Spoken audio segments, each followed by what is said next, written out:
it's time to sit back and relax with your favorite drink. And listen.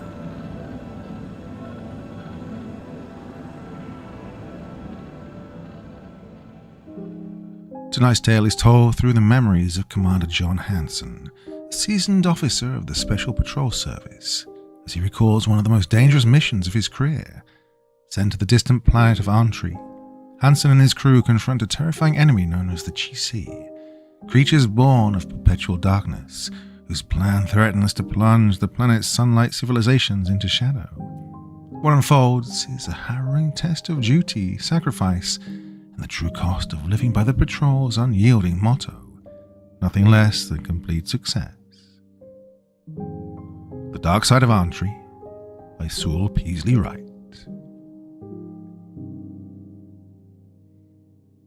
An officer of the Special Patrol Service dropped in to see me the other day. He was a young fellow, very sure of himself and very kindly towards an old man. He was doing a monograph, he said, for his own amusement, upon the early forms of our present offensive and defensive weapons. Could I tell him about the first dubospheres and the earlier disintegrator rays and the crude atomic bombs we tried back when I first entered the service?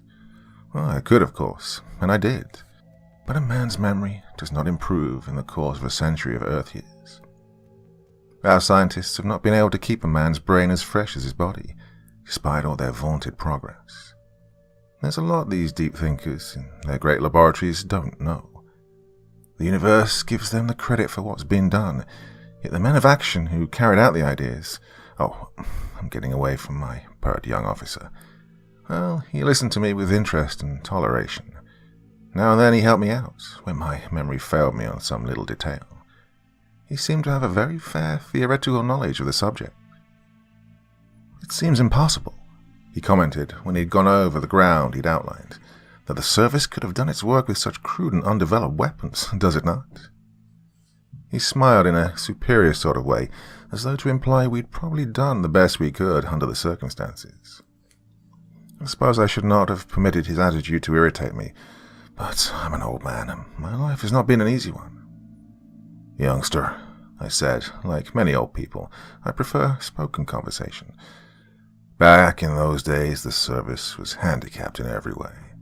Well, we lacked weapons, we lacked instruments, we lacked popular support and backing. But we had men in those days who did their work with the tools that were at hand, and we did it well. Yes, sir, the youngster said hastily. After all, a retired commander in the Special Patrol Service does rate a certain amount of respect, even from these pesky youngsters. I know that, sir. It was the efforts of men like yourself who gave us the proud traditions we have today. Well, that's hardly true, I corrected him. I'm not quite so old as that. We had a fine set of traditions when I entered the service, son. Well, we did our share to carry them on, I'll grant you that.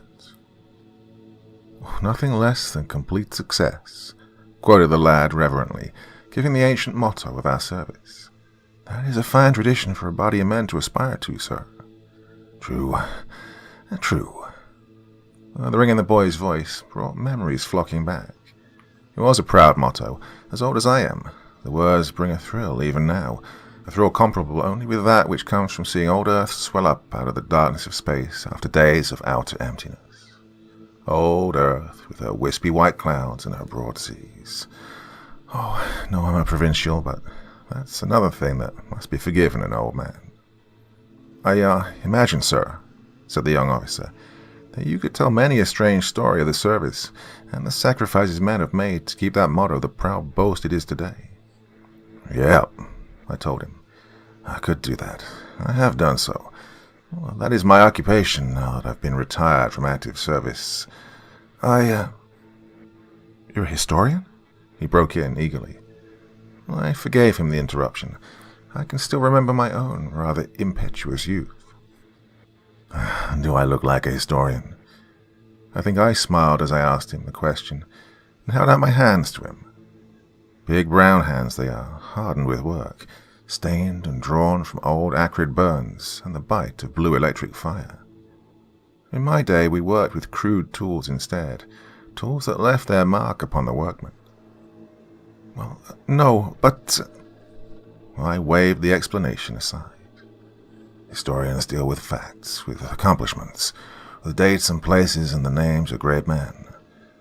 I write, well, what little I do write, of men and high adventures, so that in this time of softness and easy living, some few who may read my scribblings may live with me those days when the worlds of the universe were strange to each other, and there were many new things to be found and marveled at.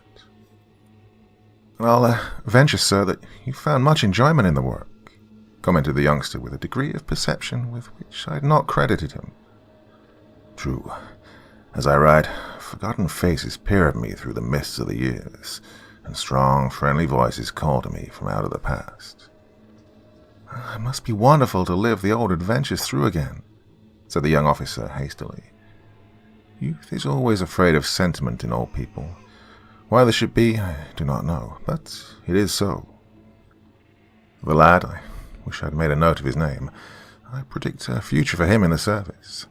Left me alone, then, with the thoughts he'd stirred up in my mind. Old faces, old voices, old scenes, too. Strange worlds, strange peoples, 100, 1,000 different tongues. Men that came only to my knee, and men that towered 10 feet above my head. Creatures possessed of all the attributes of men except physical form, that belonged only in the nightmare realms of sleep. An old man's most treasured possessions, his memories. A face drew close out of the flocking recollections, the face of a man I'd known and loved more than a brother for so many years. Dear God, how many years ago? Anderson Croy. Search all the voluminous records of the bearded historians, and you will not find his name. No great figure of history was this friend of mine, just an obscure officer on an obscure ship, the Special Patrol Service. And yet, there is a people who owe him their very existence. I wonder if they've forgotten him. It wouldn't surprise me. The memory of the universe is not a reliable thing. Anderson Croy was, like most of the other officer personnel of the Special Patrol Service, a native of Earth. They tried to make a stoop-shouldered dabbler in formulas out of him, but he was not the stuff from which good scientists are molded. He was young when I first knew him, and strong. He had mild blue eyes and a quick smile, and he had a fine, steely courage that a man could love. I was in command then, of the Airtak, my second ship. I inherited Anderson Croy with the ship, and I liked him from the first time I laid eyes upon him. As I recall it, we worked together on the Airtak for nearly 2 years, Earth time. We went through some tight places together. I remember our experience shortly after I took over the Airtak on the monstrous planet Kalor, whose tiny, gentle people were attacked by strange, vapid things that came down upon them from the fastness of the polar cap. And, but I wander from the story I wish to tell here. An old man's mind is a weak and weary thing that totters and weaves from side to side. Like a worn-out ship, it's hard to keep on a straight course. We were out on one of those long, monotonous patrols, skirting the outer boundaries of the known universe that were, at that time, before the building of all the many stations we have today, a dreaded part of the Special Patrol Service routine. Not once had we landed to stretch our legs. Slowing up to atmospheric speed took time, and we were on a schedule that allowed for no waste of even minutes.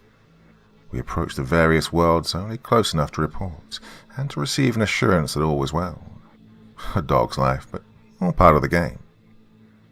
Well, my log showed nearly 100 all's well reports, as I remember it, when we slid up to Antri, which was, so far as size is concerned, one of the smallest ports of call. Antri, I might add, for the benefit of those who've forgotten their maps of the universe, is a satellite of A411, which, in turn, is one of the largest bodies of the universe, both uninhabited and uninhabitable. Antri is somewhere larger than the Moon, Earth satellite, and considerably farther from its controlling body. "Report our presence, Mr. Croy," I ordered wearily, "and please ask Mr. Corey to keep a sharp watch on the attraction meter." These huge bodies, such as A411, are not pleasant companions at space speeds. A few minutes' trouble, spaceships gave trouble in those days, and you melted like a drop of solder when you struck the atmospheric belt. "Yes, sir." there was never a crisper young officer than Croy. I bent over my tables, working out our position and charting our course for the next period. Within a few seconds, Croy was back, his blue eyes gleaming. "Sir, an emergency is reported on Antri. We are to make all possible speed to Oreo, their governing city. I gather that it's very important." "Very well, Mr. Croy. I can't say the news was unwelcome. Monotony kills young men. Have the disintegrator ray generators inspected and tested. Turn out the watch below in such time that we may have all hands on duty when we arrive. If there is an emergency, we shall be prepared for it. I shall be with Mr. Kari in the navigating room. If there are any further communications, relay them to me there." I then hurried up to the navigating room and gave Kari his orders. "Do not reduce speed until it's absolutely necessary," I concluded. "We have an emergency call from Antri, and minutes may be important. How long do you make it to Oreo?" "About an hour to the atmosphere. Say an hour more to set down in the city.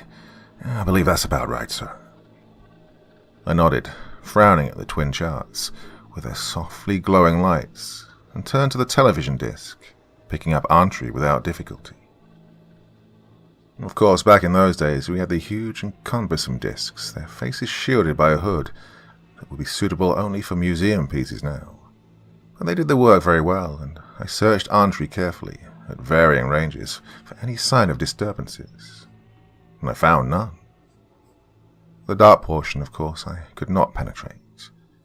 Antri has one portion of its face that is turned forever from its sun, and one half that is bathed in perpetual light.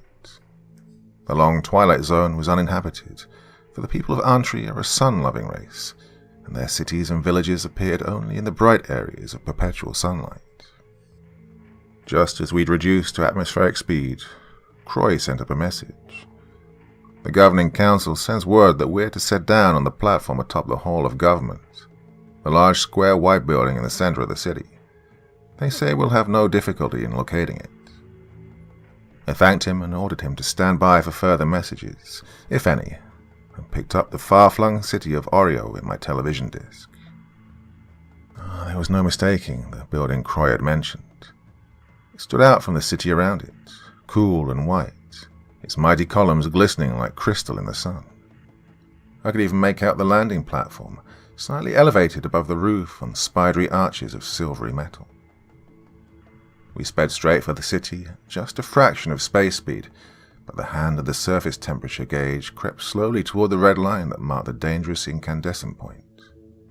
I saw that Corey, like the good navigating officer he was watching the gauge as closely as myself, and hence said nothing. We both knew that Antrians would not have sent a call for help to a ship with a special patrol service if there hadn't been a real emergency. Corey had made a good guess in saying that it would take about an hour, after entering the gaseous envelope of Antri, to reach our destination. It was just a few minutes, Earth time of course, less than that, when we settled gently onto the landing platform. A group of 6 or 7 Antrians, dignified old men, wearing the short, loosely belted white robes that we found were their universal costume, were waiting for us at the exit of the airtag, whose sleek, smooth sides were glowing dull red. "You have hastened, and that is well, sirs," said the spokesman of the committee. "You find Antri in dire need." He spoke in the universal language, and spoke it softly and perfectly. "But you will pardon me for greeting you with that which is, of necessity, uppermost in my mind, and in the minds of these, my companions. Permit me to welcome you to Antri, and to introduce those who extend those greetings." Rapidly he ran through a list of names, and each of the men bowed gravely in acknowledgement of our greetings. I've never observed a more courteous nor a more courtly people than the Antrians. Their manners are as beautiful as their faces. Last of all, their spokesman introduced himself. Bori Tulba, he was called, and he had the honor of being master of the council, the chief executive of Antri.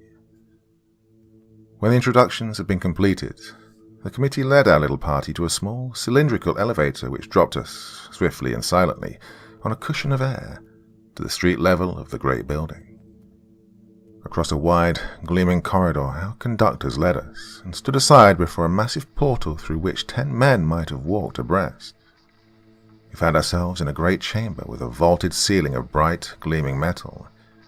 At the far end of the room was an elevated rostrum, flanked on either side by huge, intricate masses of statuary, of some creamy, translucent stone that glowed as with some inner light.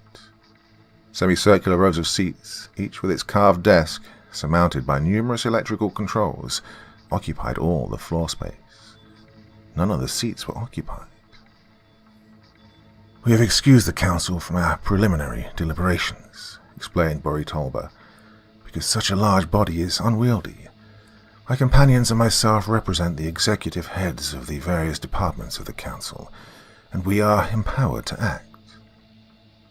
He led us through the great council chamber and into an anteroom, beautifully decorated and furnished with exceedingly comfortable chairs. "Be seated, sirs," the master of the council suggested. We obeyed silently, and Boritolba stood before, gazing thoughtfully into space. "I do not know where just to begin," he said slowly. "You men in uniform know, I presume, but little of this world of ours. I presume I had best begin far back. Since you are navigators of space, undoubtedly you are acquainted with the fact that Antri is a world divided into 2 parts, one of perpetual night and the other of perpetual day, due to the fact that Antri revolves but once upon its axis during the course of its circuit of its sun, thus presenting always the same face to our luminary. We have no day and night, such as is obtained on other spheres. There are no set hours for working, nor for sleeping, nor for pleasure. The measure of a man's work is the measure of his ambition, or his strength, or his desire. It is also with his sleep and with his pleasures. It has been a very pleasant arrangement. Ours is a fertile country, and our people live very long and very happily with little effort. We have believed that ours was the nearest of all the worlds to the ideal, that nothing could disturb the peace and happiness of our people. But we were mistaken. There is a dark side to Antri, a side on which the sun has never shone, a dismal place of gloom, which is like the night upon other worlds. No Antrian, to our knowledge, has ever penetrated this part of Antri and lived to tell his experience. We do not even till the land close to the twilight zone. Why should we, when we have so much fine land upon which the sun shines bright and fair always, save for the 2 brief seasons of rain? We have never given thought to what might be on the dark face of Antri. Darkness and night are things unknown to us. We know of them only from the knowledge which has come to us from other worlds. And now we have been brought face to face with the terrible danger which comes to us from the other side of this sphere. A people have grown there, a terrible people that I shall not try to describe to you. They threaten us with slavery, with extinction. 4 Ara ago, the Antrians have their own system of reckoning time, just as we have on Earth, instead of using the universal system based upon the Inaro. An Ara corresponds to about 50 hours Earth time. 4 Ara ago, we did not know that such a people existed. Now their shadow is upon all our beautiful, sunny country, and unless you can aid us, before other help can reach us, I am convinced that Antri is doomed.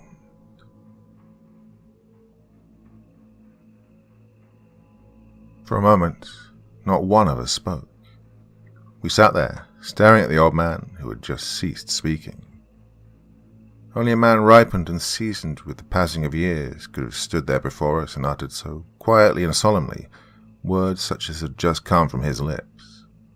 Only in his eyes could we catch a glimpse of the torment which gripped his soul. "Sir," I said, and have never felt younger than at that moment, when I tried to frame some assurance to this splendid old man who would turn to me and my youthful crew for succor. "We shall do what it lies within our power to do. But tell us more of this danger which threatens." Look, I'm no man of science, and yet I cannot see how men could live in a land never reached by the sun. There would be no heat, no vegetation, Is that not so?" "Oh, would that it were," replied the Master of the Council bitterly. "What you say would indeed be the truth, were it not for the great river and seas of our sunny Antri, which bear their heated waters to this dark portion of our world, and make it habitable. And as for this danger, there is little to be said. At some time, men of our country, men who fish or venture upon the water in commerce, have been borne, all unwillingly, across the shadowy twilight zone and into the land of darkness. They did not come back, but they were found there and despoiled of their menors. Somehow these creatures who dwell in darkness determined the use of the menor, and now that they have resolved that they shall rule all this sphere, they have been able to make their threat clear to us. Perhaps," and Boritulba smiled faintly and terribly, "you would like to have that message direct from its bearer." "Is that possible, sir?" I asked eagerly, glancing around the room. "How?" "Come with me," said the Master of the Council gently. "Alone, for too many near him excites this terrible messenger. You have your menor?" "No, I had not thought there would be need of it." Well, the menors of those days, it should be remembered, were heavy, cumbersome circlets that were worn upon the head like a sort of crown, and one did not go equipped unless in real need of the device. Well, today, of course, your menors are but jeweled trinkets that convey thought a score of times more effectively, and weigh about a tenth as much. "Oh, it is a lack easily remedied." Boritulba then excused himself with a little bow and hurried out into the great council chamber, to appear again in a moment with a menor in either hand. "Now, if your companions and mine will excuse us for a moment." He smiled around the seated group apologetically. There was a murmur of assent, and the old man opened a door in the other side of the room. "It is not far," he said. "I will go first and show you the way." He led me quickly down a long, narrow corridor to a pair of steep stairs that circled far down into the very foundation of the building. The walls of the corridor and the stairs were without windows, but were as bright as noonday from the ethon tubes which were set into both ceiling and walls. Silently we circled our way down the spiral stairs, and silently the Master of the Council paused before a door at the bottom, a door of dull red metal. "This is the keeping place of those who come before the Council charged with wrongdoing," explained Boritulba. His fingers rested upon and pressed certain of a ring of small white buttons in the face of the door, and it opened swiftly and noiselessly. We entered, and the door closed behind us with a soft thud. "Behold one of those who live in the darkness," said the Master of the Council grimly. "Do not put on the menor until you have a grip upon yourself. I would not have him know how greatly he disturbs us." I nodded dumbly, holding the heavy menor dangling in my hand. I've said that I've beheld strange worlds and strange people in my life, and it is true that I have. I've seen the headless people of that red world, Iralo, the ant people, the dragonfly people, the terrible carnivorous trees of L472, and the pointed heads of a people who live upon a world which may not be named. But I've still to see a more terrible creature than that which lay before me now. He, or it, was reclining upon the floor, for the reason that he could not have stood. No room save one with a vaulted ceiling such as the great council chamber could offer room enough for this creature to walk erect. He was, roughly, a shade better than twice my height, yet I believe he would have weighed but little more. You've seen rank weeds that have grown up in the darkness to reach the sun. Now, if you can imagine a man who had done likewise, you can perhaps picture that which I saw before me. His legs at the thigh were no larger than my arm, and his arms were but half the size of my wrist, and jointed twice instead of once. He wore a careless garment of some dirty yellow shaggy hide, and his skin, revealed on feet and arms and face, was a terrible bloodless white, the dead white of a fish's belly, maggot white, the white of something that had never known the sun. The head was small and round, with features that were a caricature of man's. His ears were huge and had the power of movement, for they cocked forward as we entered the room. The nose was not prominently arched, but the nostrils were wide and very thin, as was his mouth, which was faintly tinged with dusky blue instead of healthy red.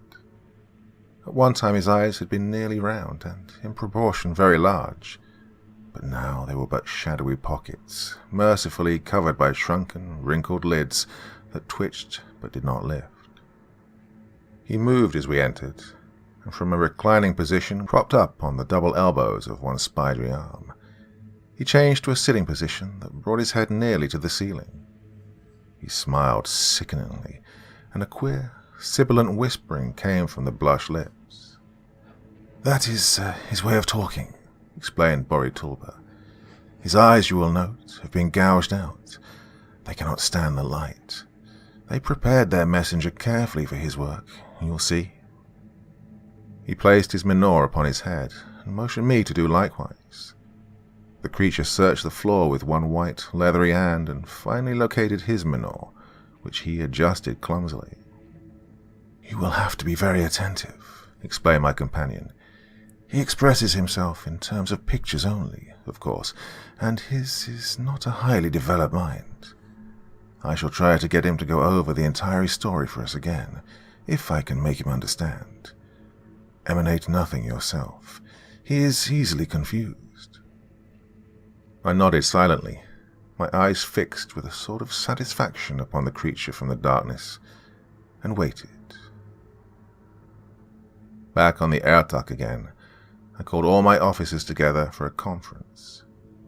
"Gentlemen," I said, "we're confronted with a problem of such gravity that I doubt my ability to describe it clearly.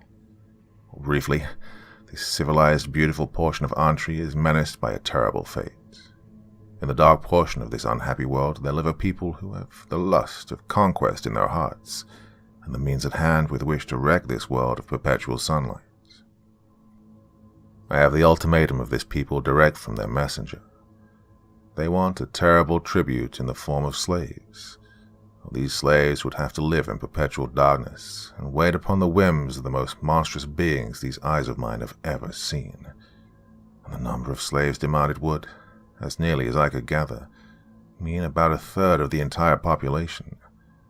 Further tribute in the form of sufficient food to support these slaves is also demanded."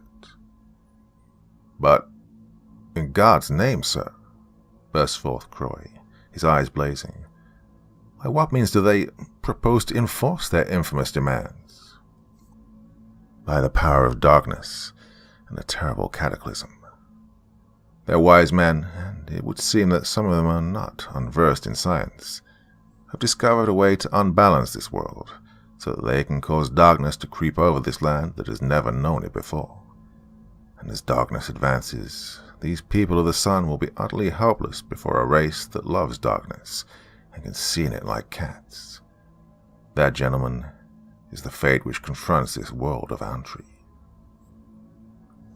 There was a ghastly silence for a moment, and then Croy, always impetuous, spoke up again. "How do you propose to do this thing, sir?" he asked hoarsely. "With devilish simplicity. They have a great canal dug nearly to the great polar cap of ice. Should they complete it, the hot waters of their seas will be liberated upon this vast ice field, and the warm waters would melt it quickly. If you've not forgotten your lessons, gentlemen, you'll remember, since most of you are from Earth, that our scientists tell us our own world turned over in much the same fashion, from natural means, and established for itself new poles. Is that not true?" Grave, almost frightened nods traveled around the little semicircle of white, thoughtful faces. "And is there nothing, sir, that we can do?"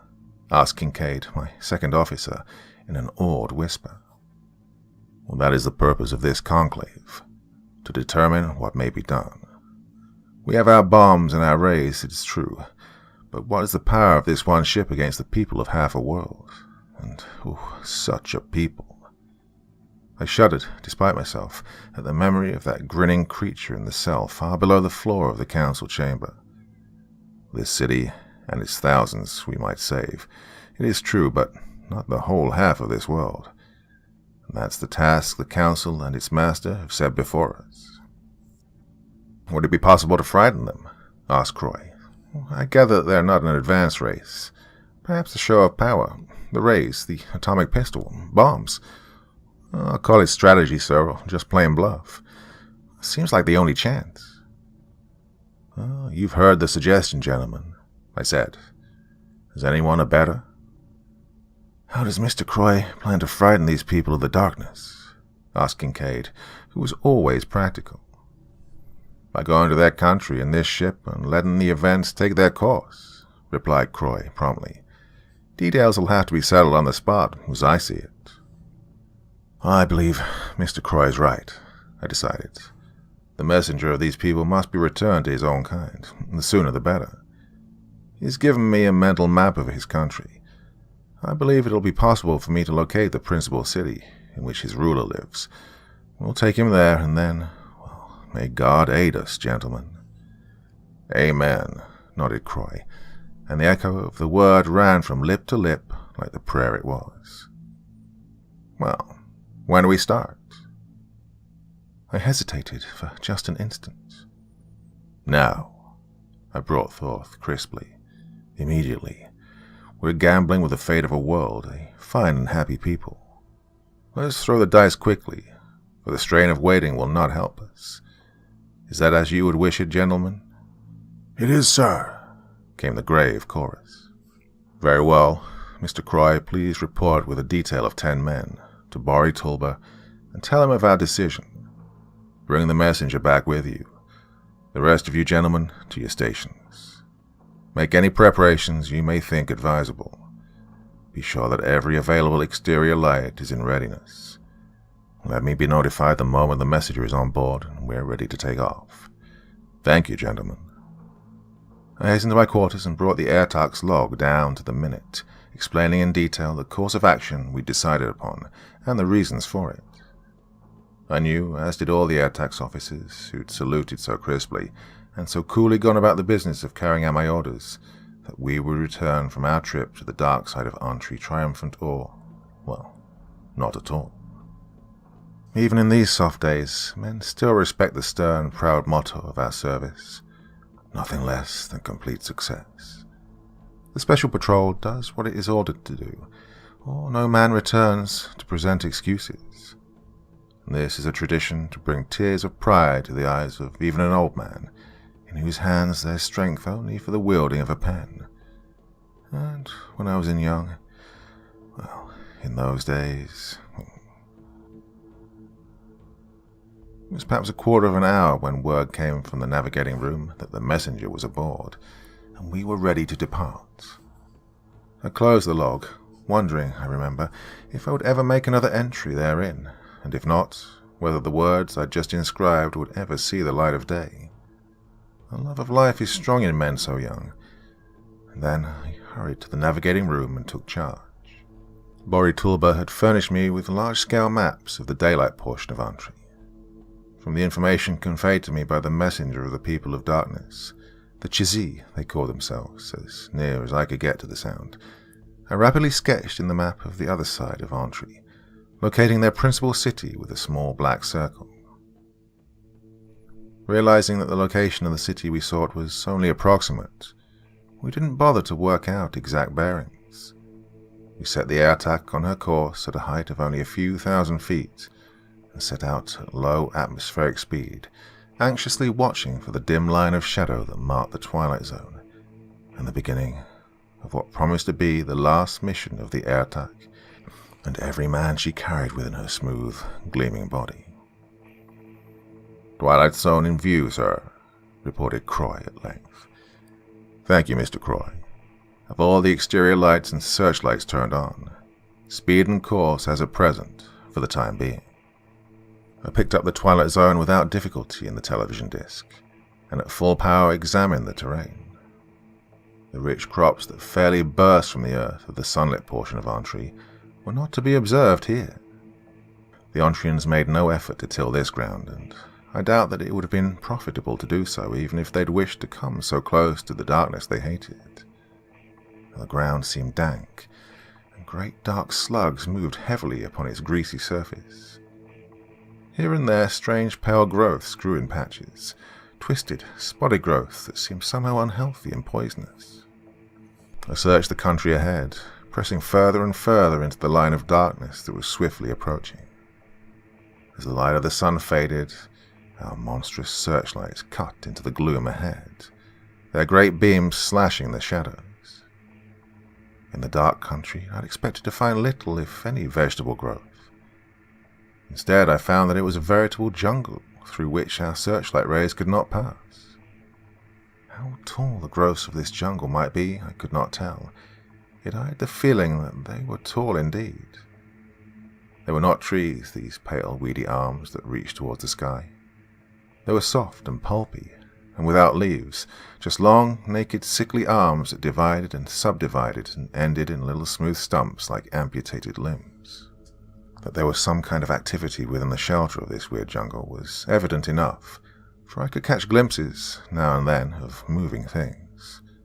But what they might be, even the searching eye of the television disc could not determine. One of our searchlight beams, waving through the darkness like the curious antenna of some monstrous insect, came to rest upon a spot far ahead. I followed the beam of the disc and bent closer to make sure my eyes did not deceive me. I was looking at a vast cleared place in the pulpy jungle, a cleared space in the center of which there was a city. A city built of black, sweating stone, each house exactly like every other house, tall, thin slices of stone, without windows, chimneys, or ornamentation of any kind. The only break in the walls was the slit-like door of each house. Instead of being arranged along streets crossing each other at right angles, these houses were built in concentric circles broken only by 4 narrow streets that ran from the open space in the center of the city to the 4 points of the compass. Around the entire city was an exceedingly high wall built of and buttressed with the black, sweating stone of which the houses were constructed. That it was a densely populated city, there was ample evidence. People, well, they were creatures like the messenger.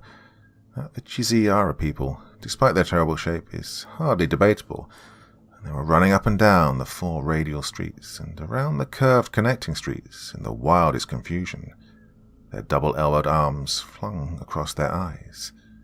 But even as I watched, the crowd thinned and melted swiftly away, until the streets of the queer circular city were utterly deserted. "That city ahead is not the one we're seeking, sir?" asked Croy, who had evidently been observing the scene through one of the smaller television discs. "I take it that the governing city will be further into the interior." According to my rather sketchy information, yes," I replied. "However, keep all the searchlight operators busy, going over every bit of the country within the reach of their beams. You have men on all the auxiliary television discs?" "Yes, sir." "Good. Any findings of interest should be reported to me instantly. Oh, and Mr. Croy?" "Yes, sir." "You might order, if you will, that rations be served to all men at their posts. Over such country as this, I felt it would be wise to have every man ready for an emergency. It was, perhaps as well, that I issued this order."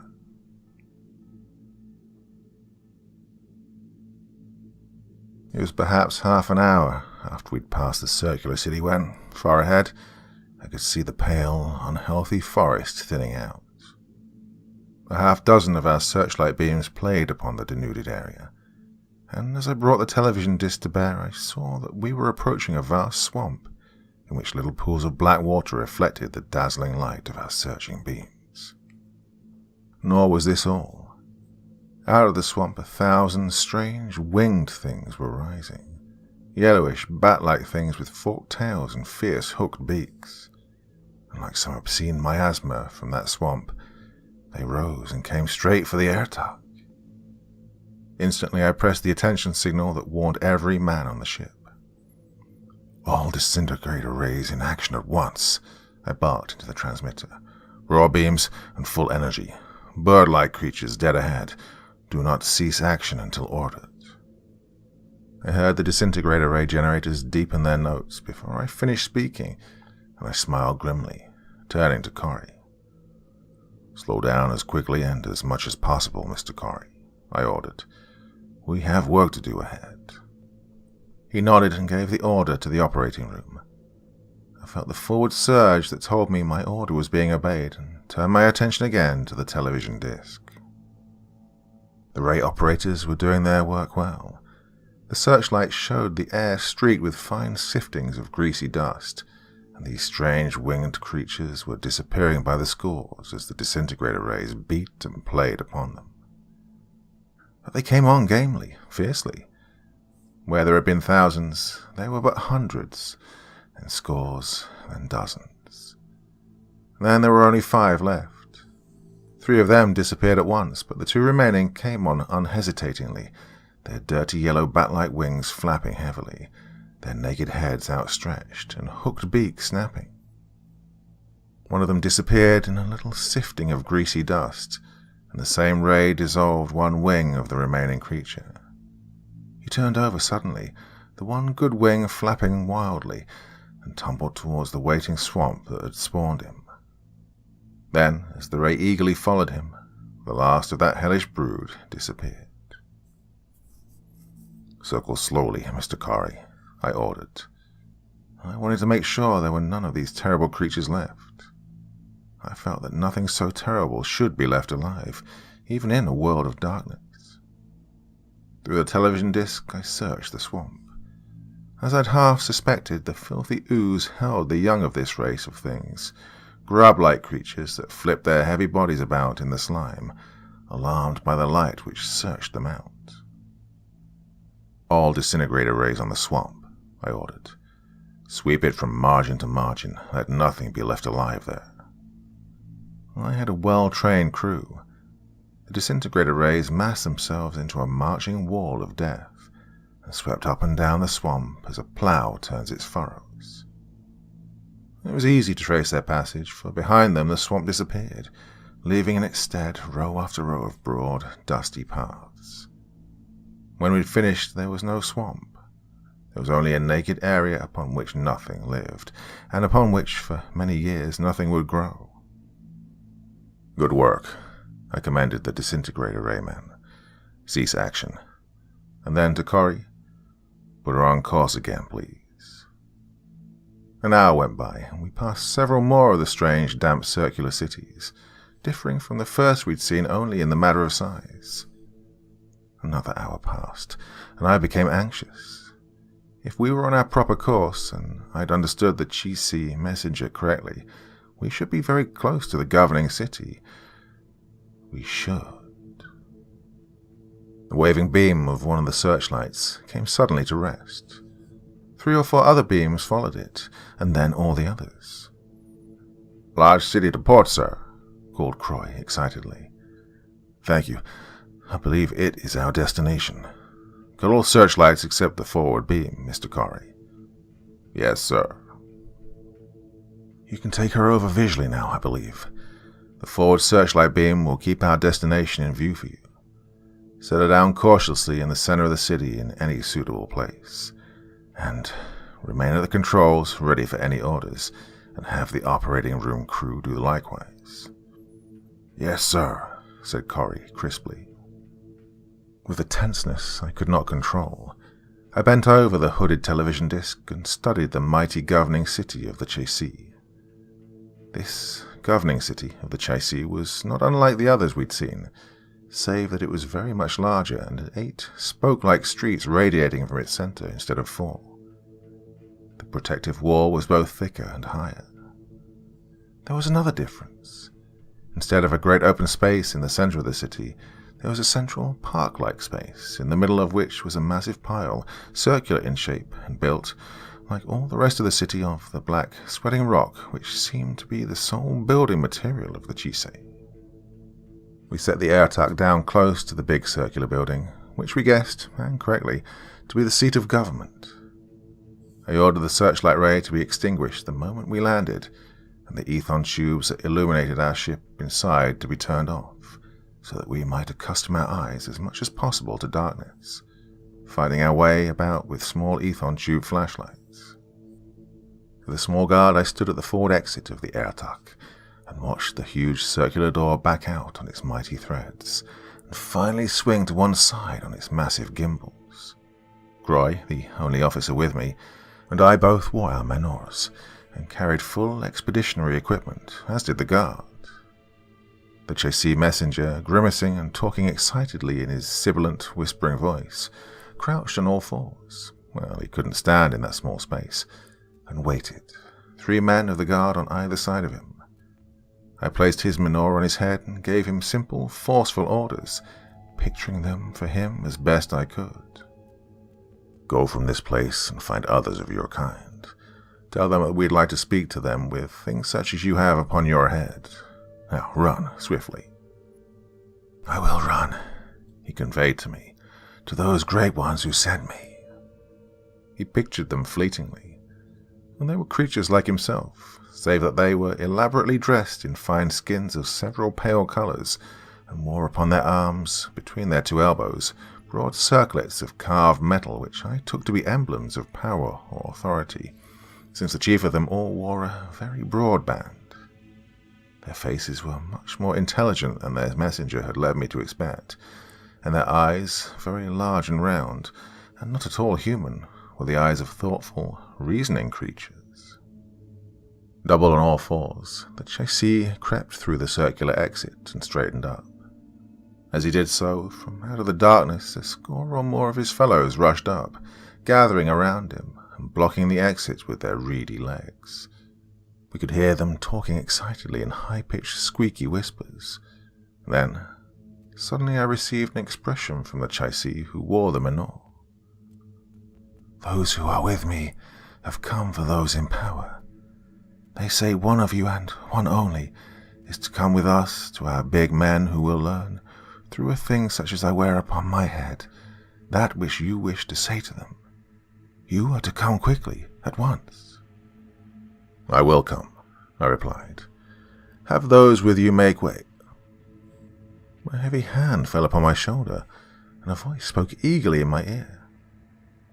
Sir, you must not go. It was Croy, and his voice shook with feeling. You're in command of the air attack. She and those in her need you. Let me go. I insist, sir. I turned then, in the darkness, quickly and angrily. Mr. Croy, I said swiftly, do you realize that you're speaking to your commanding officer? I felt his grip tighten on my arm as the reproof struck home. Yes, sir, he said doggedly. I do, but I repeat that your duty commands you to remain here. The duty of a commander in this service leads him to the place of greatest danger, Mr. Croy, I informed him.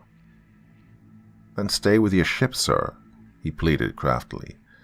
This may be some trick to get you away, so that they may attack us. Please, can't you see that I'm right, sir?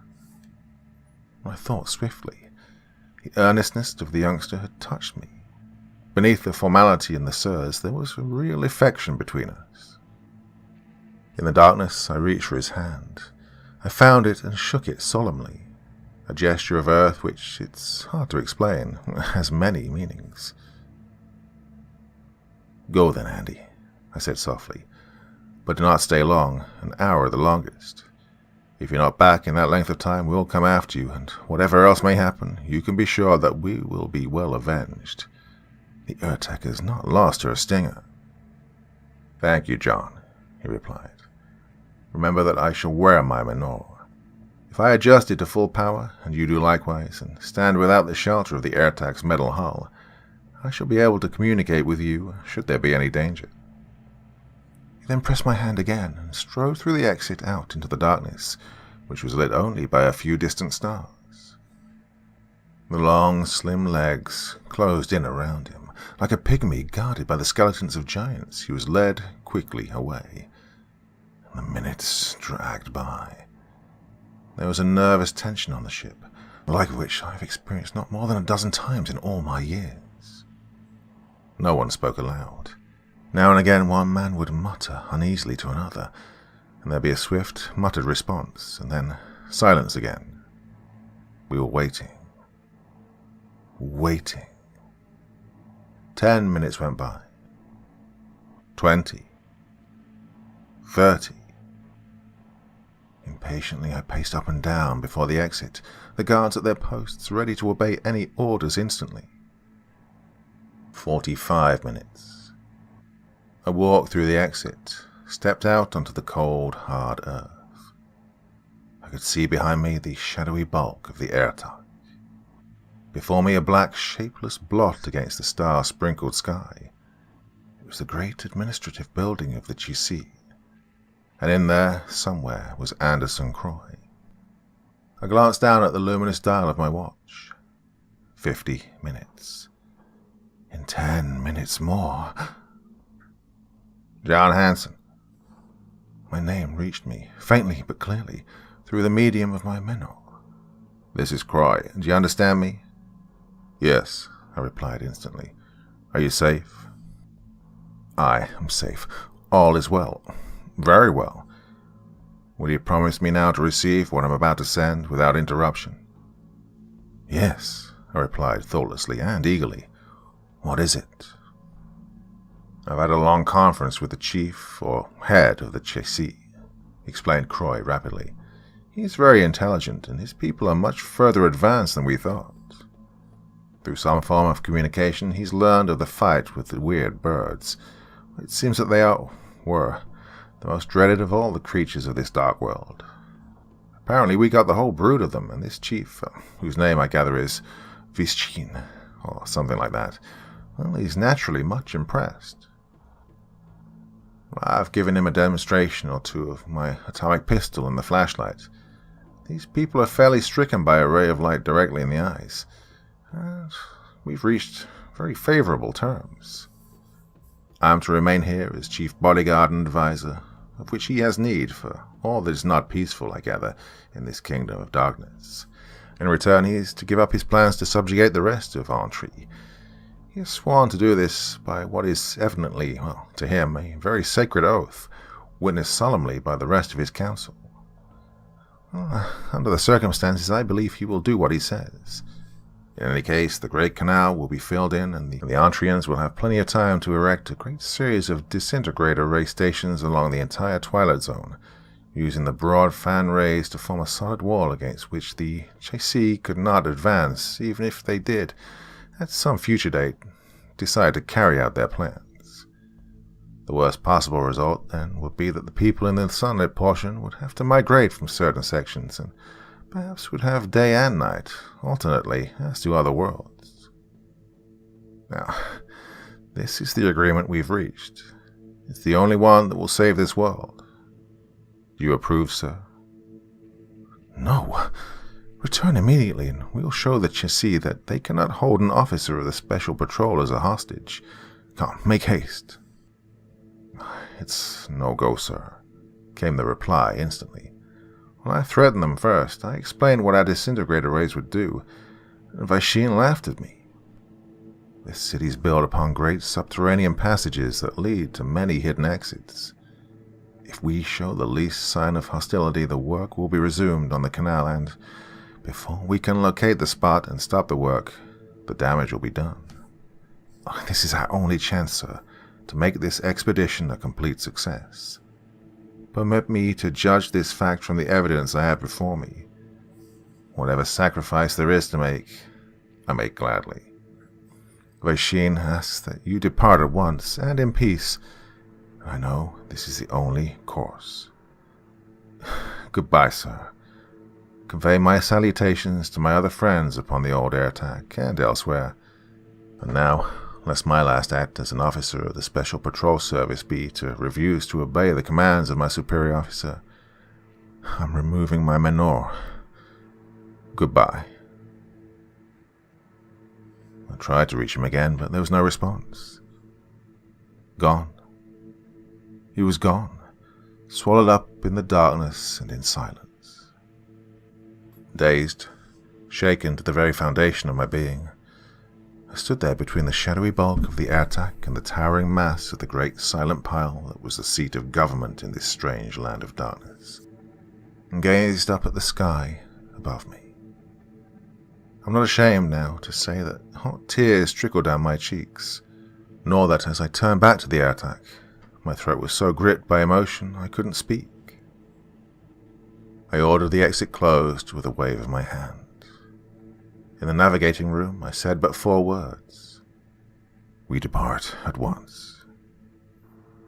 At the 3rd meal of the day, I gathered my officers about me and told them, as quickly and as gently as I could, of the sacrifice one of their number had made. It was Kincaid who, when I'd finished, rose slowly and made reply. "Sir," he said quietly, "we had a friend. Some day he might have died, and now he will live forever in the records of the service, in the memory of a world, and in the hearts of those who had the honor to serve with him. Could he, or we, wish for more?" Amid a strange silence, he sat down again, and there was not an eye among us that was dry. Well, I hope that the snappy young officer who visited me the other day reads this little account of bygone times. Perhaps it will make clear to him how we worked in those nearly forgotten days, with the tools we had at hand. They were not the perfect tools of today, but what they lacked, we somehow made up. That fine old motto of the service, nothing less than complete success. We passed on unsullied to those who came after us. I hope these youngsters of today may do as well.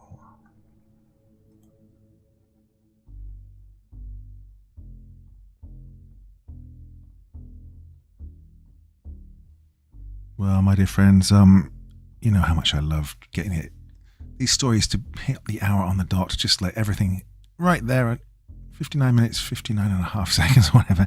And it looks like I'm going to be well short of that tonight. So, I can't do it. I can't just drag this on for the sake of it. But anyway, yeah, close enough. Isn't it all right? I think so. Well, this is a beautiful, beautiful Friday evening here. I've had some of this like Indian summer weather, still quite nice and sunny and warm during the day, but the nights get a little bit chilly. And we're going to have rain this weekend and for pretty much next week. So I've tried to make the most of the last couple of days here over in the Netherlands and the weather that we've been having. Hope it's okay where you are. Anyway, I haven't even talked about this story tonight. Oh, another one of these old school classics. I did so many of them back in the day, and I've kind of like returned to them recently, but it will not just be these. I've got some modern day stuff coming up as well. Going to the Arctic, the Antarctic, and all around the polar regions. We're looking at NASA, aliens, and all kinds of supernatural stuff as well in the upcoming stories. So please, as ever, join me. Okay, well, I'm dragging this out a little bit, but I've got nothing much else left to say. Just want to wish you all a beautiful, beautiful weekend, and I will see you at the weekend as well.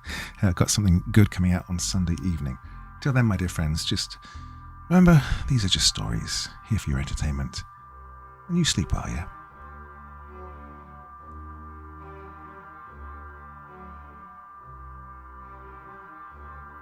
Thank you so much for taking the time to listen to this story today. It really means a lot to me and to the author of the story, of course. Well, if you want to know more about me, I'm pretty much everywhere on social media. You can find me on Facebook, Twitter, Instagram. You can download my music on SoundCloud. I've got a Patreon if you feel like. Throw me $1 or $2. Very much appreciated. And of course, on Reddit, I have a place where you can leave stories if you want me to read one that you've written. Well, hoping to see you all again very soon. Till then, sweet dreams, and bye-bye.